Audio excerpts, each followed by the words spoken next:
Welcome to the Radical Audacity Podcast. I'm Tiffany Kane, your host. On this podcast, you are going to meet people that walk their own path, live life on their own terms, let go of other people's rules and expectations and the shoulds in life, and instead live life in their own truth, integrity, and authenticity. This podcast will give you the inspiration you need to live your own radically audacious life. Enjoy the episode. Hello, listeners. I have a question for you today. It's a big question. It's a deep question. Are you ready for it? What are you doing because of fear? What decisions are you making based on fear? What in your life are you holding back on doing because of fear? Those massive what ifs, those worries, those concerns, those things that you are so scared of. If you're like me, there's quite a few decisions you've made based on fear. Today, in this episode, we are going to dig into how do we make decisions that are based on our intuition and our inner knowing and that soul calling to us rather than making decisions based on fear. This is a juicy episode with a really inspiring guest. Our guest today is Katie Krimitsos. She is an entrepreneur and a podcaster. In fact, she has a podcast network with 8 podcasts in it. It's the Women's Meditation Network. Her network gets over 1 million downloads a month. Yes, I said 1 million. All those zeros. She has found the formula for doing what she loves and making an amazing living doing it. She's also the mother of 2 young girls and the co-founder of Podfest Expo, the world's largest podcasting conference. Now, you all know I'm a podcaster. Hello, you're listening to my podcast. And I have a company that is all based on podcasting. That's my business. And I love to coach people to podcast. I think it's the best way to have your voice heard. And Katie and her husband, Chris, are passionate about helping independent podcasters create community and elevate their craft. So I'm a giant fan of the work they do. I think you are going to really enjoy this episode and learning more about Katie. Have fun listening. Hello, Radical Audacity listeners. As you heard in the introduction, I am here today with the amazing Katie Krimitsos, and I am so excited about this conversation that we are going to have today. I want to welcome you to the show, Katie. Thank you for being here. Tiffany, I'm so grateful to be here. Thank you so much. I'm excited for this conversation. Me too. I told everybody in the introduction how we met, that we're in this podcasting world together, and you and your husband planned Podfest Expo, and you're like a podcasting extraordinaire with millions of downloads a week on your podcast. Like, you've hit a sweet spot in podcasting and everything. But this show is about kind of the underlying stuff, right? Like the living your life in a way that led you to live this different. I mean, you live a little differently. You create conferences and you do podcasting and all of this crazy stuff, and you have a family. So I really want to dig in to your life and your story a little bit more, and what led you kind of to create this beautiful, different, lovely life that you live now. Do you have a story from your past, your youth? Like, where do you think this started, this way that you live? Yeah, it is very different, isn't it? It is. I love it. Everyone on your show has this kind of river running through them of, I'm creating my own path some way, somehow. It's so funny. Yesterday, I was starting to listen to the audiobook, The War of Art. And I'm only like 5 minutes in, so I'm not going to pretend that I can tell you the point of the story. But the first part of the story of the whole introduction was about how, typically we live these unlived lives and there's so much fear. And so we don't lean into discomfort. And so we end up living these lives that are just kind of like blah, when there's really this life over here that we should be living. And I turned it off and I'm like, that is not the life that I live. There have been so many very intentional and some unintentional moments that have really put me on this path of living, I think, this really weird, fun, really creative, cool life that I get to live. So, I think one of the very first moments that is very vivid in my mind, although I'm sure that there are plenty before them, of making a very conscious decision to live in my own, like according to my own ways, even though it was completely different, was I was 18 years old and I was in college at Arizona State.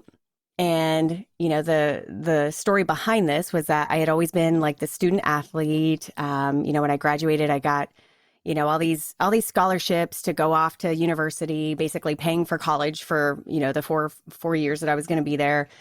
And I was an athlete. I was a pretty, good athlete, specifically in softball. I loved softball. And I didn't think in high school, all I thought was, cool, I'm going off to college. Like, no big deal. I've got all these academic scholarships. That's great. So fast forward a couple months, I'm at Arizona State University. It's like 2 months into my freshman year. And I just realized, like, God, I really miss playing softball. Like, I really miss playing that because that wasn't part of the plan, right? Like, the plan was go off and go to free university. And so I was like, okay, well, what can I do about this? And so I ended up going and trying to walk on to Arizona State's team at the time. This is in 1997. And, I make the first cut, make the second cut, super excited. I'm like, oh my gosh, this is going to be real. I'm going to be like on the ASU team. This is great. And the final cut, I get cut. And I was so disappointed. I was so disappointed. I was one of those athletes that like my heart was so much better than my talent. My talent was good, but I wasn't like that girl over there who really never had to practice and she would always show up better than me. That was me. But I had the heart like Rudy. And so, but I did not make the team. It broke me. And here I was, it was October, I think. So literally 2 months into college. And I was just like, I still really want to play. And so I kind of went inside and I was just like contemplating, like, what could I do about this? Like, if I still want to play and I really love this college experience and I didn't get the easy option to let me have both, what is the possibility there? So long story short, I have learned to be incredibly resourceful in my life and just ask the question like, well, how? And then let's see what comes up. So I found out that there were a lot of local community college teams. I drove 10 minutes away to the nearest one and I went and tried out for Mesa Community College and I made the softball team there. Yay! Which was great, right? Except the requirements to be able to play on that team were that you had to be a full-time student at that college. And guess what the requirements were at Arizona State in order for me to keep this 4-year everything paid for scholarship that I had? I had to be a full-time student over there. So here I was going, okay, I do know enough to know that I cannot be a student athlete with 24-hour credits. Like I can't, that's not really, I mean, I probably could, but like, I don't think so. That's burnout city. So how am I going to do this? And so I just thought about it a long time and I was like, basically it came down to this. Do I give up this desire to still play softball or do I give up the money of this promised education, of paid for education? And oh my gosh, like just listening to the story, my stomach's kind of in knots. So, I call my mom. Remember, I'm 18 years old. I call my mom and I'm like, Ma, here's the pros and cons. And I don't know. I feel really torn. Like I still really want to play. Like there's this fire in me. I still really want to play. I'm not done yet. And I know how important and valuable that scholarship is. So, and she did what my parents are so amazing at, and I think contribute a lot to this life that I live, which is she just said, just listen, Katie, whatever you choose, you'll be fine. That's what I know. Whatever you choose, you'll be fine. She did not tell me what to do. She just let me make my own decision. So at 18 years old, which I consider to be very young, I was making some big adult decisions. And so guess what decision I made? Softball. Yep. I made the decision to go play softball because that fire within me was still strong enough that I just kept thinking, I will regret if I don't follow this. I will, be 20 years into my life going, God, I still had some play in me. I still had some dirt ready to sink into. So here's the reality. You would think that the story ends there. And you would think that, oh, that means I completely shut down, everything for the university. Well, that's not true. Resourceful Katie was like, well, okay, well, I really love this life of living on campus, and because that was not the community college lifestyle. But I loved this university lifestyle, living on campus and being involved. I had gotten really involved by that point.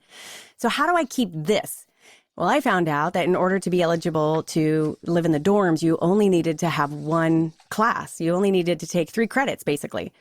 So for the next however many years, I took 1 credit at Arizona State, and my life was lived there.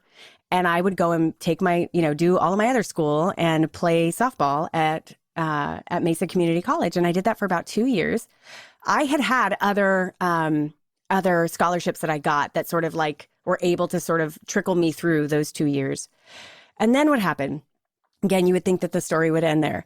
What happened is 2 years later, I was done with softball. I was like, yep, I'm done. I don't think I've picked up a mitt since. So I'm done. I'm done with this. Fire went out. Yeah. Now at that time, freshman year, I'd had these big plans of, I'm going to be a professional softball player. I'm going to the community college and to, the university, and I'm going pro. That's what I'm going to do. I might be the first woman playing in the major leagues. I really wanted that. And 2 years later, I was like, nope, done. I'm done. This dream is done. I've scratched that itch. I'm good.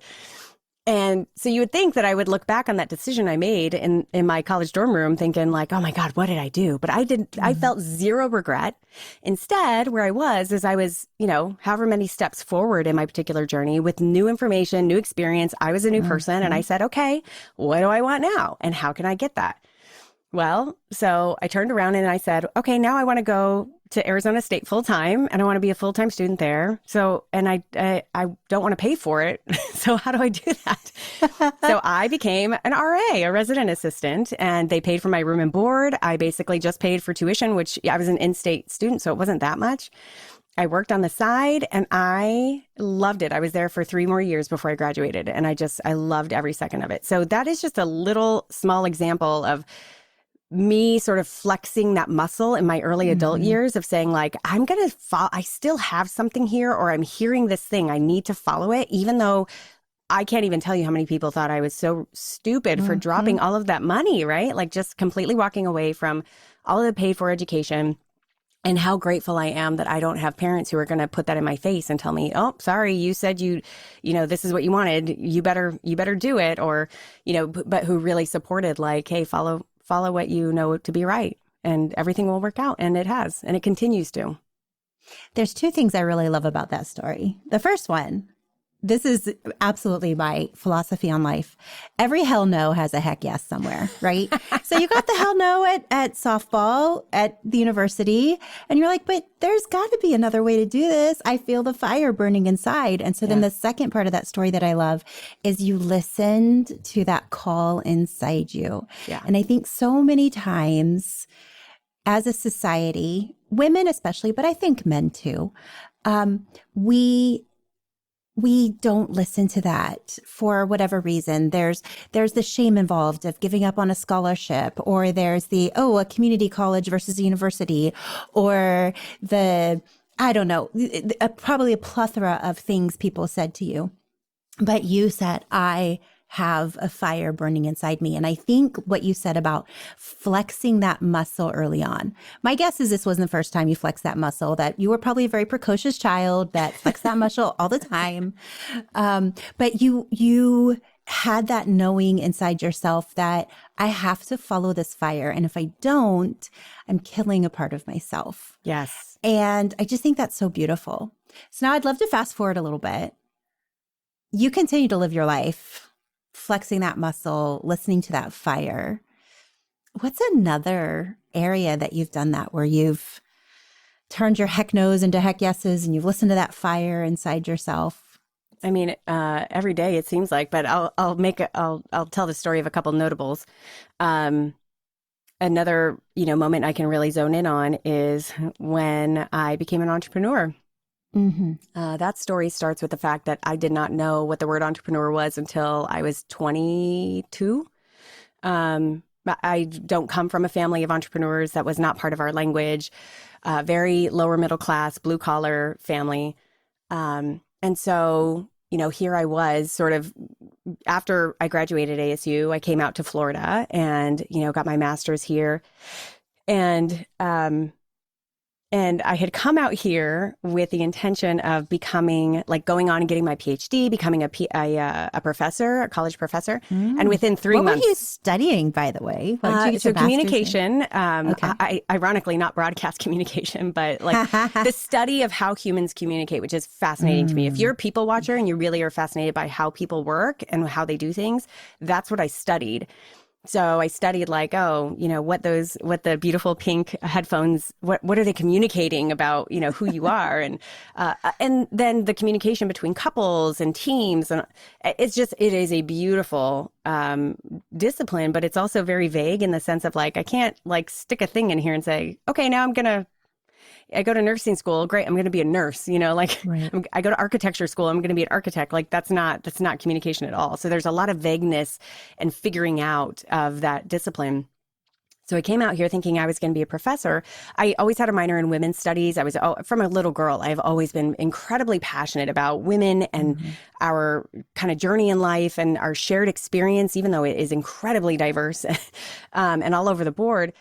And so I just always had this passion of communication and women. And so it took 3 months, once again, took 3 months of, being in my master's degree for me to be like, I do not like this. I don't like this, yuckiness of the structure and what felt very like forceful of like how the academic system has to work and you better fit in it or you're not. And so I was like, yeah, no. So I finished my degree. And then went off and sort of like fluttered around and tried to figure out how to get a job. And eventually I landed in healthcare. I worked for the Alzheimer's Association for a couple of years and then worked for like a senior living community for a couple of years. And it was good. Like I found jobs that were, that sort of fit my personality. I was out and about talking to people. And somewhere along those lines, I was, oh my goodness, how old was I? 28, 29. Somewhere around there. And I realized like, it's just something doesn't feel right. Like, I don't want to climb this ladder. Like somewhere in my head, I kept thinking like, if I just got the next best job, it'll be better. Yeah. And I can't say that I changed jobs enough to prove myself wrong that way, but something in me just knew like, this is not a matter of finding the right job. Like, what do I want to do? Well, I've always wanted to be a writer, in some way. That's always really resonated with me. And so I was like, okay, well, I'm gonna figure out how to be a writer. And so it's a very long story that's actually pretty intertwined with my love story with my husband, but I'll skip that point for now. But really, I started writing this book about how to find true love. And in that endeavor, in that journey, I ended up stumbling upon these sort of business meetup groups that were happening. And I knew enough to know, like, okay, I don't need to be around other writers. I need to be around other business people because I need to know how to sell and how to sell this book and make a living, right? So my husband was my now husband is the one who's organizing all of those events, as no surprise to you. He's like the master events guy. And so to make a very long story short, very quickly, I started down that beautiful rabbit hole of entrepreneurship. And I was like, oh my God, I love this. Like I was around all these people, all these creatives who were trying to make a go at professionalizing things that they really love. And some of those folks were very far ahead in their journeys and were good and constantly evolving and still here because they wanted to constantly, learn stuff. And some of us were just beginning and like, what? I don't know what's marketing, what? And so my husband and I get together. I'm still working my job and it's a couple months into it. I'm sort of figuring out how to like put my book out there and just really sell it. And I know that I'm ignorant, but I'm loving this concept of entrepreneurship, right? And so it's just a couple of months into like this endeavor of mine. And I'm like, I'm ready to quit my job. I want to go full force into this. And my husband had just started his local company, which was a business owners organization. He was like a year into it. And in his head, he was like, oh my God, please stay with your stable job right now. Please. This is just a startup right now. And he didn't say those things to me, of course. He's a dreamer himself. And so he was like, what are you going to do? I was like, you know what? I'm going to go to work every day for 2 weeks. And if every day for 2 weeks, I answer this question, if I were going to die next month, is this how I would want to spend my time? If I answer that with a hell no, I'm going to quit my job. And if I answer any of those with, yeah, I would, then I'll keep on going until I feel otherwise. And every day for a week I went to work, or for 2 weeks I went to work, and every day for 2 weeks I said, hell no, this is not how I would want to spend my time. And 2 weeks later I quit. Wow. With like 30 grand in the bank. And I'm a relatively risk averse. I shouldn't say risk averse. In the world of entrepreneurship, I tend to stay on I like stability. I want to have, I want to be smart about my risks. And so even with all of that, I was like, 30 grand in my bank. I'm good. I'll cash in a 401k. I'll figure this out. I'll be able to get this book out there and making me $5 grand a month in like 3 months. So ignorant. So anyway, to make a very long story short, I ended up actually kind of like putting that book to the side and diving head into the business with my husband, because I knew he had this thing going already. And okay, like I'm gonna go in, because if both of us can get our hands in this and really put our energy towards it, then we can really get it to where it needs to be. And by then I had become so passionate about entrepreneurship, and that's who we were serving. And so it just fit this beautiful niche for me. So we call those years our peanut butter and jelly years, because that's pretty much what we could afford to eat on a regular basis. I totally understand. and I'm super grateful. I wouldn't have had it any other way, because again, everyone else around me, my parents especially, although they were incredibly soft about how to approach me, but everyone around me was like, are you nuts?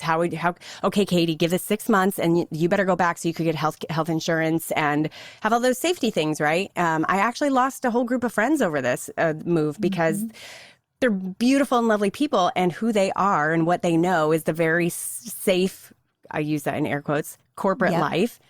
And after I did not heed their warnings of only giving it 6 months, we just kind of naturally went away from each other, because our values did not match anymore. And I think it was very painful for them to see the kind of risk I was willing to tolerate for the kind of life I knew I deserved.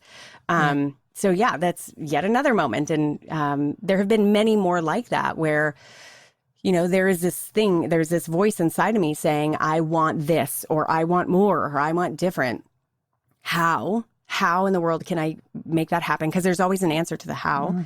And then, am I brave enough to move forward one little baby step, or maybe a giant leap sometimes? The stronger that muscle gets, I'm more willing to take giant leaps. And that's why actually the Women's Meditation Network exists, because it was a big giant like thought that was completely different than what I was doing at the time. That's a whole nother story. But I definitely want to dig into that. Yeah. But can we pause for a second? Yeah. Because I feel like we're a little bit of kindred spirits in this safety and security thing. And I've been thinking about it a lot. I came from a 20-year career in public education, tenured, like, doesn't get much more secure than that. Like, I'm not going to get fired as long as don't like create do some heinous crime, right? And I have never felt so suffocated. Like, those last 5 or 6 years actually felt intensely suffocating. So it was almost like the safety and security was too much. Like, there was no room for growth and expansion. Yeah. And so many people don't understand that, right? I would love to dig in with you just for a second, because I know that people listening, so many are curious about this. Like, what actually is safety and security? Because I have come to a new understanding of it. I've really, really, really, really thought about this a lot. And I would love to hear from you. What is your actual definition of that? According to my ego or according to like my true self? What I know? True self. Because Yeah. ego tells us all kinds of stories. I know. Ego's going to tell me like I need XYZ in order to be safe and secure, which is a different definition really than even your typical, I think, definition of that. But, I think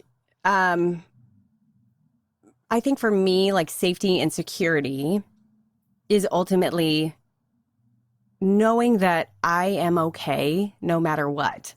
Like, and I have done this quite often in my past where I will walk myself down the worst case scenario and say, especially in these moments of quitting my job, of taking a business venture that I don't know if it's going to work or not.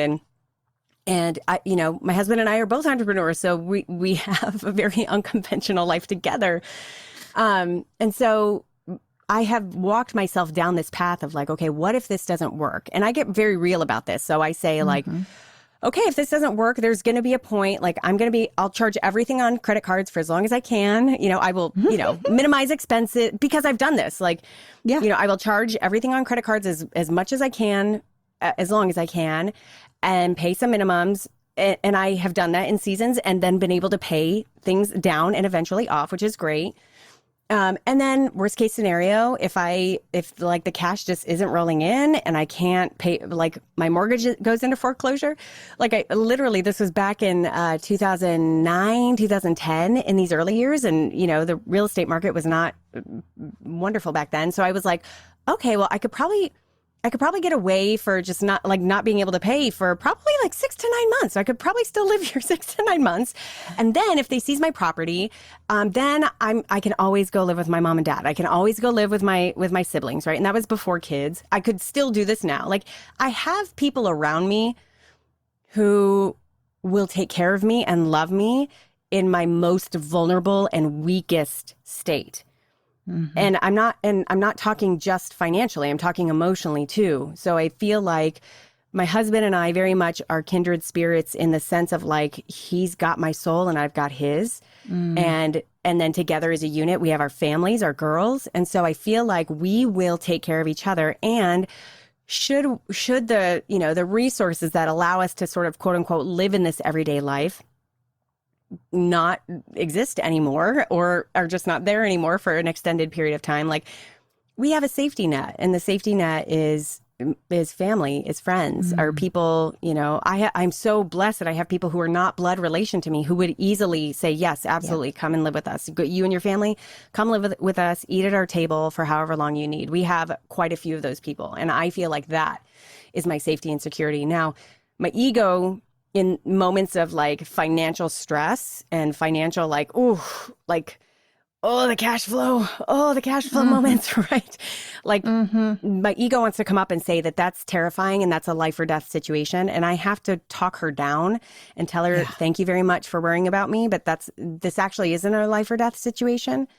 Because that's just part of playing this game, right? Like those moments, those losing moments are part of playing this game of entrepreneurship, or really playing this game of life in a way that's meaningful, in my opinion. I'm willing to take those risks because I'm not willing to have a conventional life. I'm not willing to live unhappily. I am not willing to have, according to, the war of art, I am not willing to have a life unlived. So I will lean into those very uncomfortable moments. I will dive into the giant pools of fear because I know on the other end of that, there is oxygen and I am always okay. Oh, that's so exciting. I love the energy you just had with that. I love that so much. I find my ego, man, she's having a heyday with my new entrepreneurial journey. Oh, yeah, I'm sure. Every day. But my soul and my spirit, I have never felt so energized. And it's a crazy dichotomy. Yeah. Crazy place I'm living right now because I'm a baby entrepreneur. And we've all been there. June, I had a paycheck, right? Yeah.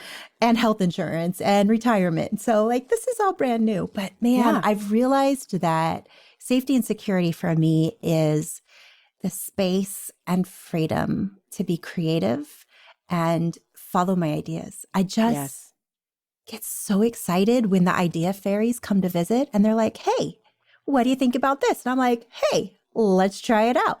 And Yeah. to me, safety and security is feeling okay with failure. Like where it's like, Yes. we'll try it out. And if it fails, oh, well, at least we tried it. Yeah.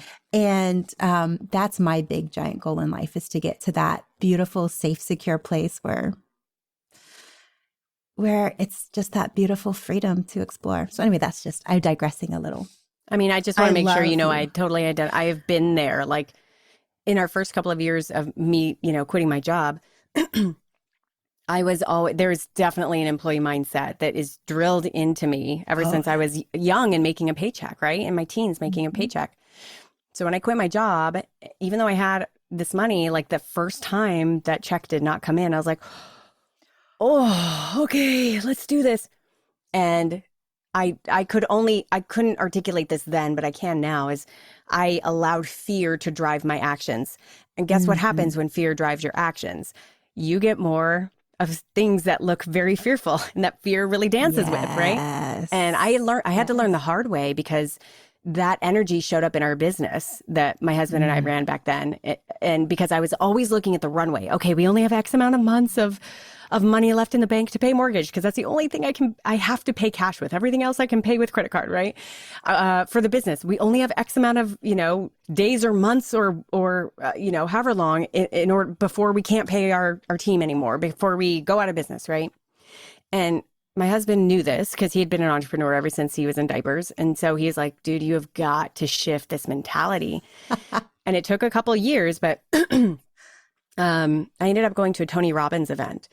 And whether you love or hate Tony Robbins, I will say that the content there was life-changing for me in this regard, because we sort of went to this, he had this exercise where we went to this space of worst case scenario. And I was in tears, I was crying, and I walked out of that room that weekend completely shifted. And like, I got to stop putting my energy towards all the what ifs and the bombs that are going to go off if we don't do this. I need to shift my energy towards, more and abundance. And how do we bring in more money? And how do we bring in more sales? And how do we do this? And the moment I did that, our business went from like barely getting by every month to like within 3 months, we were like uber profitable. And, like I was finally bringing in money into the house through the business, which was a big milestone. We hadn't been able to do that in years. And because of this mindset shift, and my husband will credit it too. He's like, the moment you walked out of Tony Robbins' room, like our business, our entire experience with money, our entire experience with this entrepreneurial life together completely changed. And it's still a process, by the way. Like I still have the money block. I mean, it's all here. It's still here. And I still have to process it. It's lifetime of learning, generations of learning. It's in ourselves sometimes. But I love that.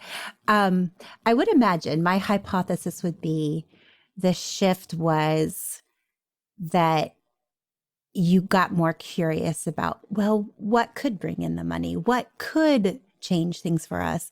What can we try? And I just feel like curiosity, when we have that mindset, it's such a more fun place to be, and our brain really thrives on that, right? Yeah. Versus fear, which just becomes this cage that holds us back in so many ways. Yeah. Like if you think really, really honestly, if you take an inventory of your life right now and say, like, what am I doing because of fear?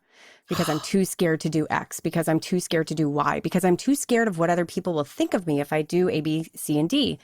And if you line that up with what it is your heart and your soul really want to do, I'll bet there's some cleaning up there. And I'll bet if you could just say like, whoosh, okay, like I'm not willing to dance with fear here.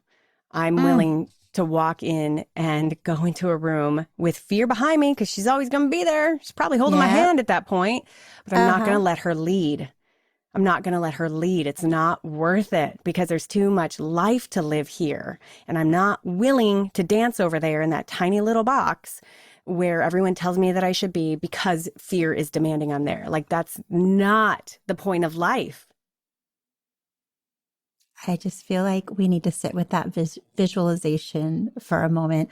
I wrote this down. I've been taking notes like crazy, but what am I doing because of fear?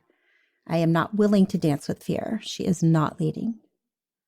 I love that so much.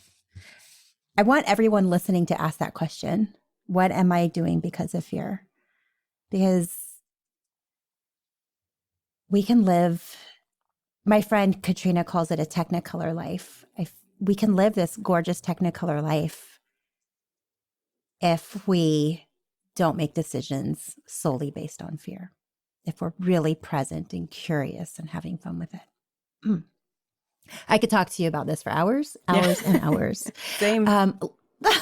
Let's move into, though, your Women's Meditation Network, your podcasting and Podfest Expo and all these cool things that you do. Like, you're just, I feel like every time I read something about you, because you're in the newspaper sometimes, and then of course we're in the podcasting world together, and every time I see something about you or read something about you, it just seems so fun. I'm just like, oh my gosh, there she goes again, doing something really fun and really cool. And like, oh my God, 1 million downloads a week on her network. Like, what?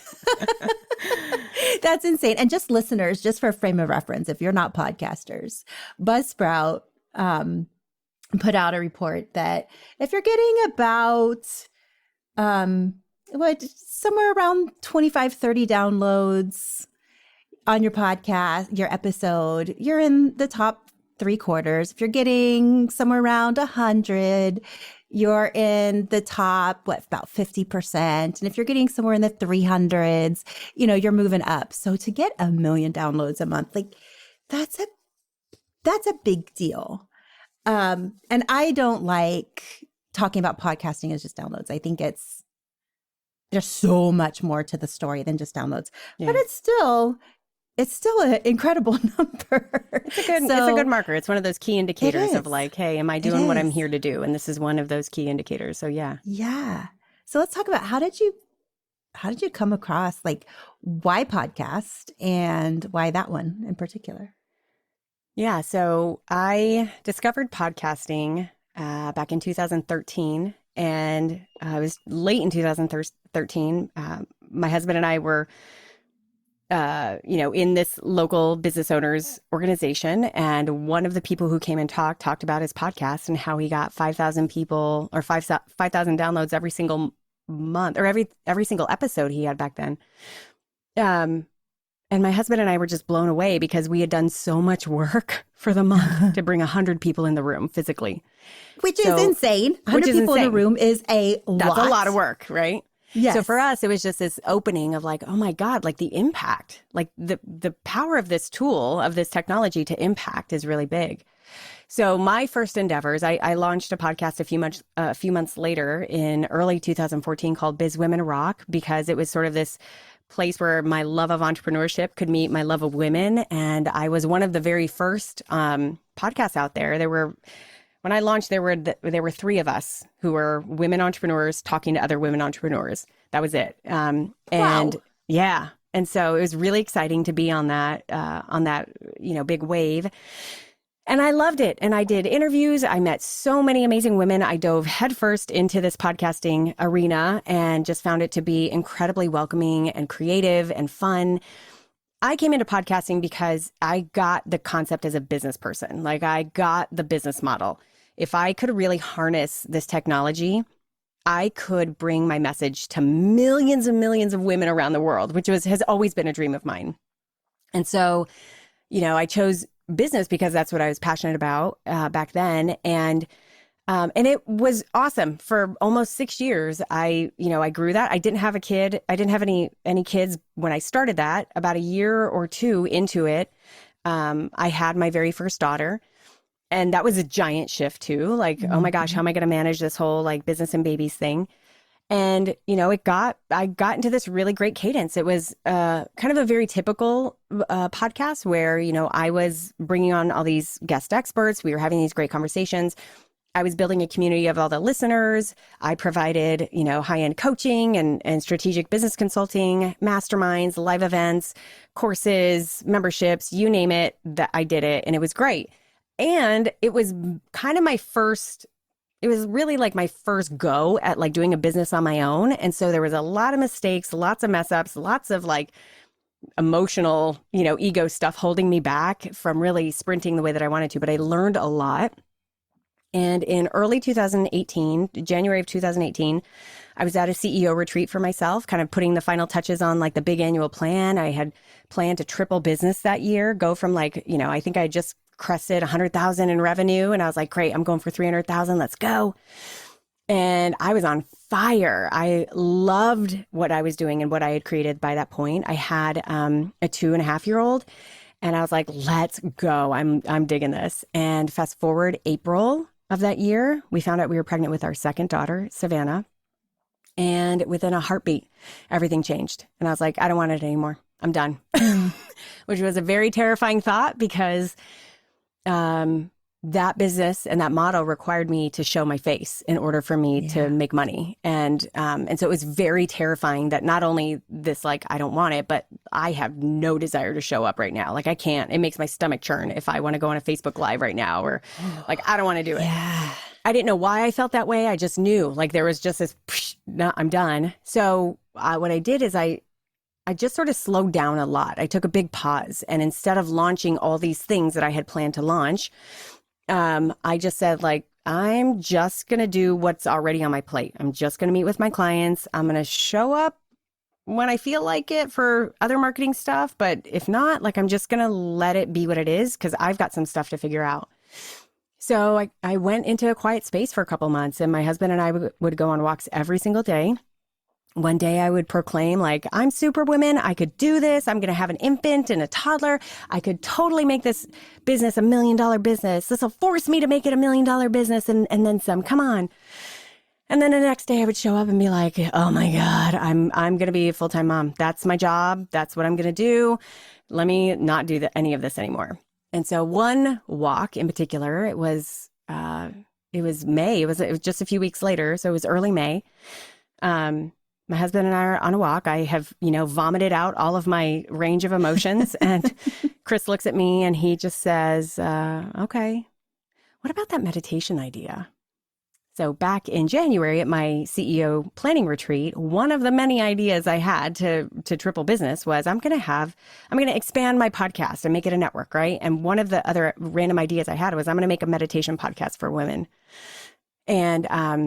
And I had told him about it in January, and we both sort of looked at the landscape. My husband is genius, marketer, genius in the podcasting space. And so he knew enough to know, like nothing like this exists. Like you could do this.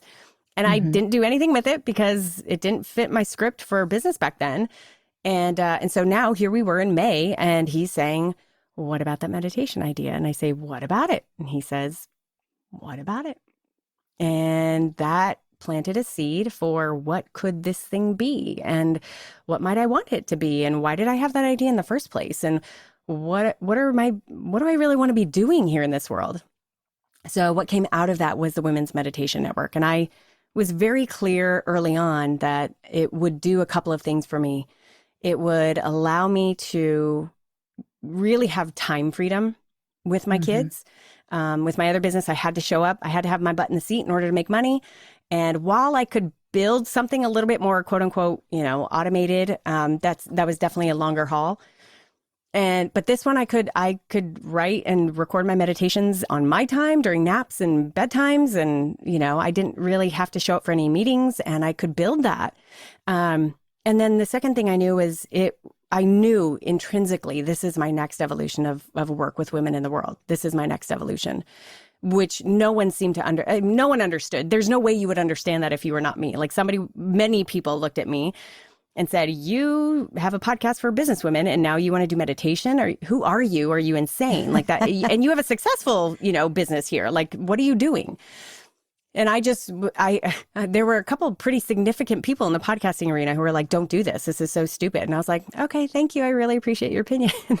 And I knew it was the right thing. So what I did for about 1.5 years is, I quickly launched Meditation for Women, which is the very first of the 8 podcasts that I have.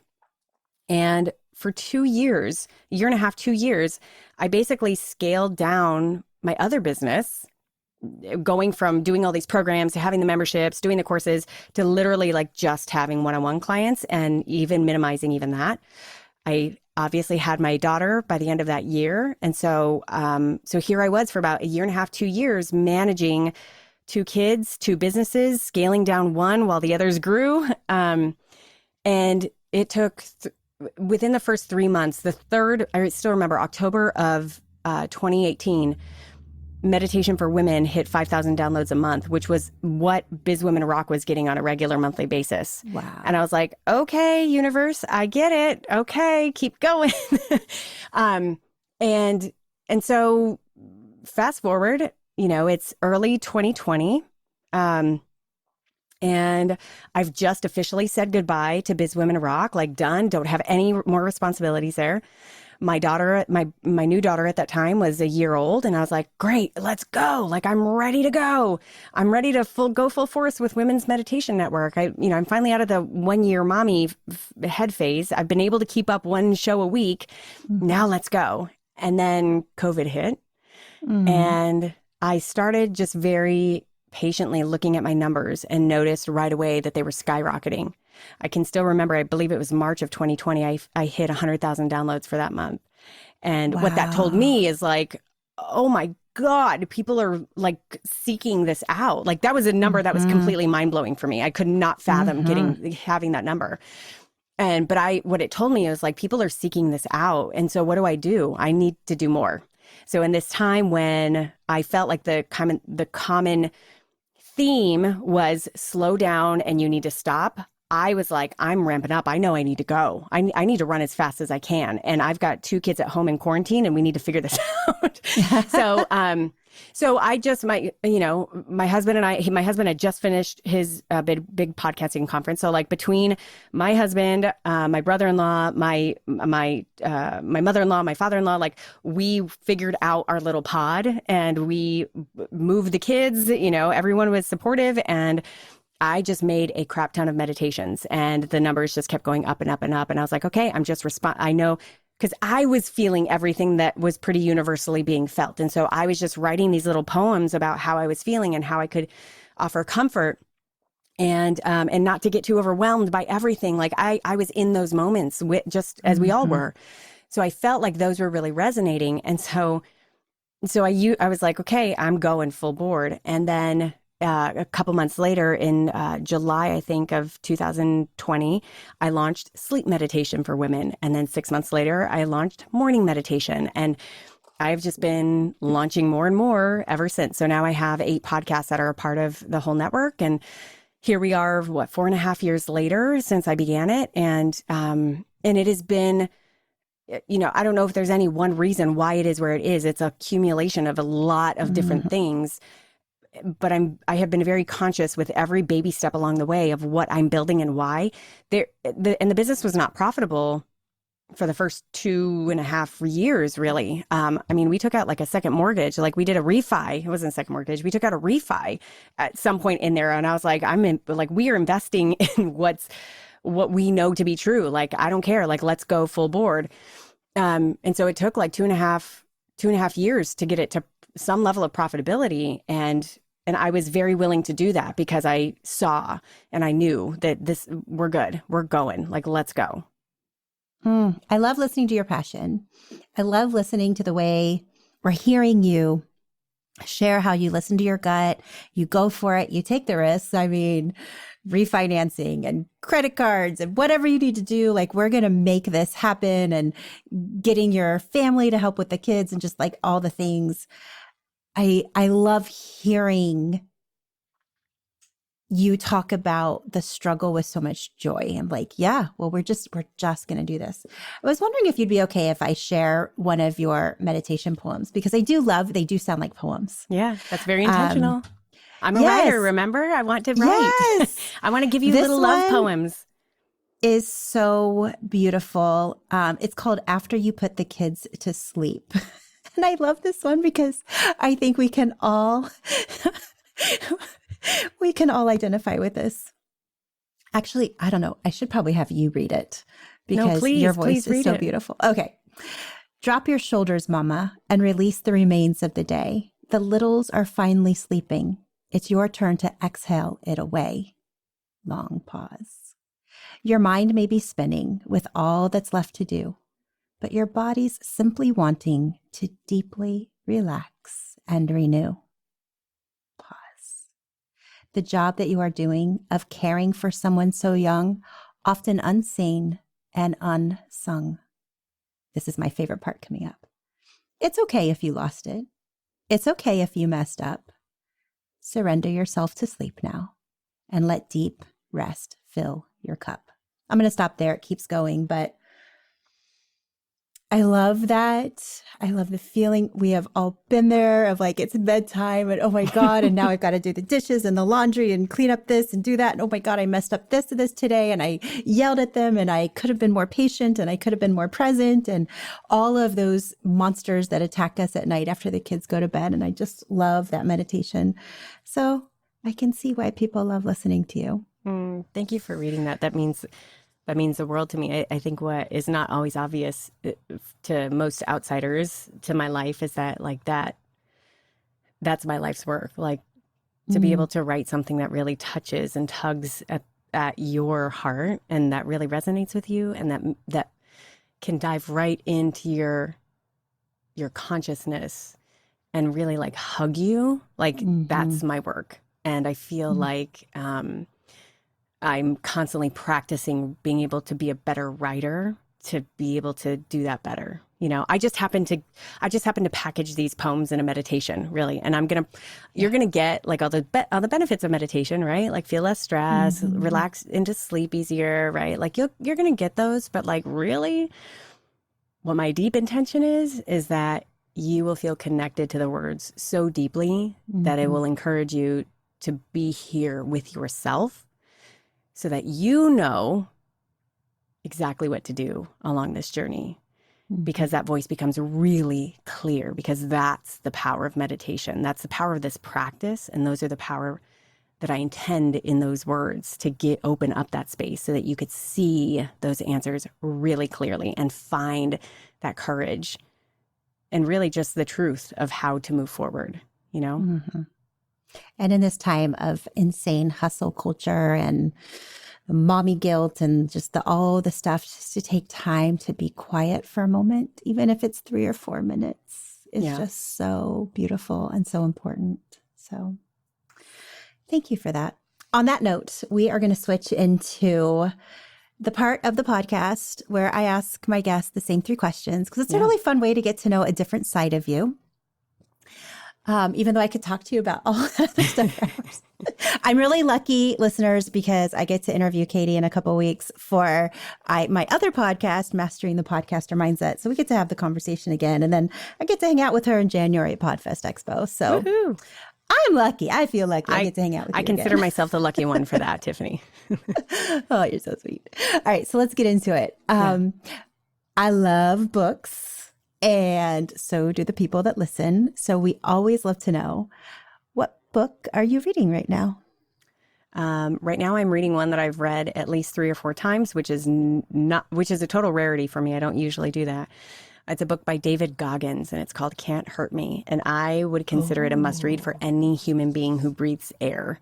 It is inspirational, does not cover what it really is. It is such it's a telling of his story in a way that really brings home what the truths of life are and how to live your best life, not anyone else's, and how to do that by embracing pain and transcending through really tough times and allowing that to harden yourself in a way that helps you blossom. And he is just a phenomenal human being. I highly recommend that you listen to the audiobook version, because it's actually he and his writer, the guy who physically wrote the book for him, Adam, the two of them are talking in between each chapter and they have a conversation about the chapter. So it's really beautiful. Those conversations are great. And it's a giant kick in the ass. Like, yeah, you want to talk about like what areas of my life are being lived because of fear, like that book will bring them to light very quickly, and you have nothing left to do other than kick yourself in the butt to like go towards what you really want in this life. So it is, I read it very much of like, I just press play and wherever it ends up playing, like that's what I needed to hear for the day. So I can't recommend that book enough. I love that. Thank you for sharing. Okay, hardest question of the day. This one always gets everybody. They're making the movie of your life, and you get to pick 3 songs for the soundtrack. What are your three songs? Oh man. I know this is the hardest. I Am Light by India Ari. I love I her. am light, I am light. Oh, I love that. That is Such a beautiful song. Go listen to that on YouTube right now. Talk about a poet. She is a poet. Yes. Yes, Love she her. is. Yeah. Okay. I'm just hearing like the Rocky theme song in my head somewhere. Like, I don't even know the words. Steps. I just like, I know like the purpose of the Rocky theme song. Like I got that in me. Okay. Okay. The last one is, if you've seen the movie Encanto, the very end song that says, we see how bright you burn. We see how brave you've been. Now see yourself in turn. You're the real gift, kid. That speaks to my ego, who might never feel good enough, and is like the mirror of like, no, you're the gift. Those are my 3 songs. That is so beautiful. And I can tell you have 2 little girls because you're quoting Encanto. I've got all the animated movies. Those are all the ones in my head. But oh my God, that movie was so beautiful. Oh my gosh. I'm in tears every time I watch it. They're always like, Mom, are you crying again? Yes, I am. And when you watch it as an adult, you'll cry too. I know. It's so deep. All right, last question. Yeah. And I hate for this to be the end of our conversation, but it's just for now. So the last question is, what act of radical audacity have you done recently that you're really glad you said heck yes to? There's a lot, but I would say I am very glad I said yes to hiring my first full-time employee. Actually, that's a big, giant step for a business owner. I work with probably about like 7 to 8 different contractors at any given time. So I'm not a stranger to like managing the team. But I actually brought on my sister earlier this year as my full-time operations manager. And oh man, I'm so glad I did that. It was one of those like, oh, do I do that? Like, that's a big, big girl move. That's a big business move. And I did. And I am so glad that I did. And she had 0 qualifications for this industry and had all the characteristics for this job and for my vision. And she is wonderful, and she thrives, and we thrive together. And it's given me a really beautiful, layered reason to keep growing this business, because I get to do that with her, and we get to do it together, and it gets to impact her and her family and our families. So that's something that has had a ripple effect on my life and my business. And I'm really glad that I said yes to that, instead of just hiring, a couple other contractors who are, working for other people. Like, no, I need my dedicated person here. And I'm really glad I said yes to that. That is so beautiful. I love that. It's a big risk. Yeah. That's oh, girl, we're talking like, employee taxes, like all the get up. Like, that's all those. Oh, yeah. Those are those big girl decisions. Plus family. I mean, family. And because I don't come great. from an entrepreneurial family, like that was the moment where everyone was like, Katie, you have a business that actually can do this? And I was like, yeah. Like, her name's Valerie. Valerie, I have a big family. There's 6 kids. And so, my mom's like, everyone was like, you're going to quit your very stable job in order to go work for Katie? And I was like, I mean, I'm kind of stable. Like, I can, like, I'm growing. It's good. So it was a really fun and interesting moment for my family too, in relation to like, who is this girl who does, what do you do, Katie? What do you do exactly? That is so fantastic. I love it so much. All right, my dear, as we are saying goodbye to everybody, is there anything you want to let the people listening know? I feel like you and I are obviously very much on the same page as far as our desire to scream from the rooftops how important it is to live a radically authentic and just beautiful life that is 100% painted by you. And it's very it's very easy for me to sit here after all these years. I'm 43 now. It's very easy for me to sit here in my 43 years of age saying like, oh yeah, I've stretched that muscle a lot. So easy to do. But it's not. It's a lot of practice, a lot of messing up, and a lot of amazing benefits from it. So, I would continue to encourage you to just take baby steps, take big giant leaps when you feel, and just know that no matter what, you're going to be okay. You're always okay. We're always okay, and it's worth every single risk. I have loved this conversation so much. Thank you. Me too, Tiffany. How can people find you? Well, you can find me at womensmeditationnetwork.com.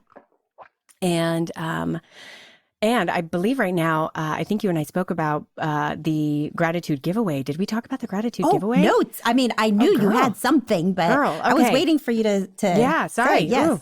Okay, so during the month of November, we're doing a whole gratitude giveaway. So what that means is it's my opportunity to shower you with gifts, you, the listeners, anyone who's listening to any of my meditations, any of my podcasts, because I just want to say thank you. So all you have to do to enter, and by the way, the giant gifts we're giving away 10 different gift bags worth over $300 of all my favorite health and wellness products, really amazing products in there. And I am mailing these to you, to these 10 winners. So all you have to do to enter is 3 easy steps. Number 1, go and subscribe and listen to any one of my 8 podcasts. And you could do that by just typing in Meditation for Women on your podcast player that you're listening to now. They'll all come up. Go choose a couple that, sound interesting to you. The one that from put the kids, after you put the kids to bed, that one is on sleep meditation for women. So go subscribe, listen, and then step number 2, go put an honest review on Apple Podcasts. Let me know what you liked about the episode. I would love to hear from you. Let me know what they've been, how you've received them, what they've meant to you. Take a screenshot of that. And then step number 3 is go share that on Instagram or Facebook, tag Women's Meditation Network, and we will see it. And you are officially entered. And we're getting winners or entries all throughout the month of November, and then we'll choose a winner in December. Well, that is exciting. Yeah. Yay.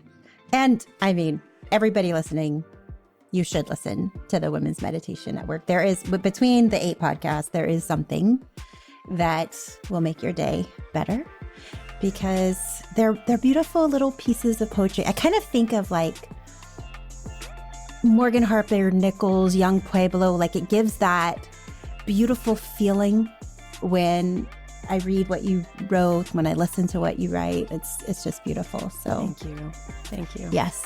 Thank you for being a great guest today. Tiffany, thank you so much for everything that you put out there with this podcast. It's obviously everything I believe in. So I'm so grateful and humbled that I got to be a part of it today.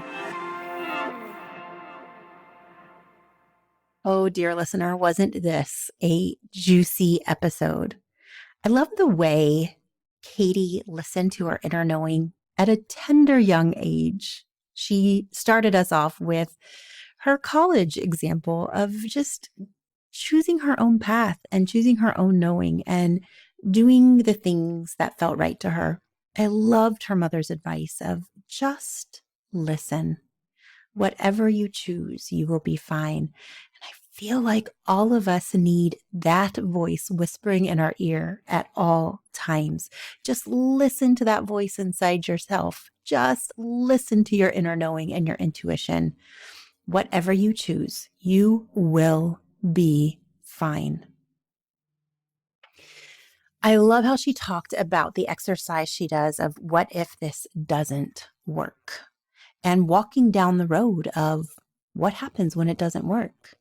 Those of you that have been listening to this podcast for a while have heard me talk about that kind of exercise of really thinking about what is my biggest fear? What if this does not work? What if I don't have the money to pay rent? What if I can't buy groceries? What if? And walking down that road for the purpose of problem solving and saying, even these worst case scenarios aren't so bad. I can find a way out of them. And some of the world's greatest entrepreneurs have literally physically gone down that road and had the worst case scenario happen to them, and they pulled out of it stronger than ever. So I love that Katie talked about going through this exercise.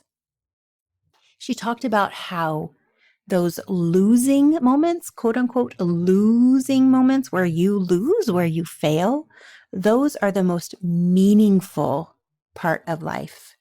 And she talked about playing life. And I love this playful, expressive attitude she had where she just said, I'm not willing to have a life that's unlived. I am not willing to live this safe, drab life by other people's rules that is a life unlived. And she went into that question that we brought up in the beginning, that question of what am I doing because of fear? And I love the image she gave us of saying, I am not willing to dance with fear. She may come to the dance. She'll always be there. I mean, fear is always going to be there, but she doesn't have to lead. I don't have to dance with her. She doesn't have to lead. She could be in the room. I can wave and smile and say hi, but she doesn't have to lead the dance. I thought that was a really powerful image, a joyful image. And I love that take on fear. You all know how much I love having discussions about fear. Please go check out Katie, listen to her meditations. They are so inspiring. And she has a giveaway. I've put the details of the giveaway down in the show notes so that you can check out her giveaway and get in to win one of her bundles. So go ahead and do that. While we're at it, while you're down there checking out the show notes, please make sure that you share this episode with a friend. You sharing helps more people to find the episode. Word of mouth is such a powerful way to have my podcast be found. I love connecting with my audience. So reach out to me, DM me, let me know what you thought of this episode, and let me know what kind of topics you would like me to discuss, what kind of guests you'd like me to bring on, and the things you'd like me to explore. I really want this podcast to be super meaningful to you. Thank you so much for listening today. Remember to raise the volume of your voice. I'm listening.